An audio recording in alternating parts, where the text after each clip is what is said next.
যোদ্ধা সেজেছে।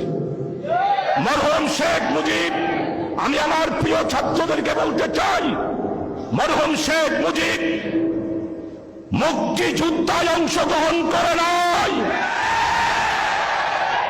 মুজিব, আপনি বাংলাদেশের মানুষকে স্বাধীনতার ঘোষণাকে অসমাপ্ত রেখে পশ্চিমা সেনাবাহিনীদের হাতে গ্রেপ্তার হয়ে পশ্চিম পাকিস্তানে নিরাপদে কারাগারে ছিলেন। শেখ হাসিনা, আপনি ২৫০০ টাকা করে বেতন নিয়ে পাকিস্তানি সেনাবাহিনীদের সহায়তায় আপনি মুক্তিযুদ্ধা তো করেন নাই, বরং আরাম আয়সে জীবন কাটিয়েছেন। তাই আজকে বলতে চাই, আওয়ামী লীগ মুক্তিযোদ্ধার সংগঠন নয়। আওয়ামী লীগ হল ফ্যাসিস্ট, আওয়ামী লীগ হল গণতন্ত্র হত্যাকারী, আওয়ামী লীগ হল বাংলাদেশের জনগণের দুশ্মনে পরিণত একটি সংগঠন।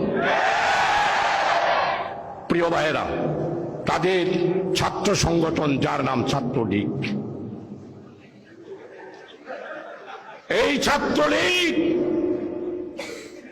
1997 সালে জাহাঙ্গীরনগর বিশ্ববিদ্যালয়ের দর্শনের সেঞ্চুরি উপাধি পেয়েছিল এই ছাত্রলীগ। আজকে স্পষ্ট বলতে চাই, ছাত্রলীগ শিক্ষা প্রতিষ্ঠানে সংগঠন করার কোন অধিকার নেই।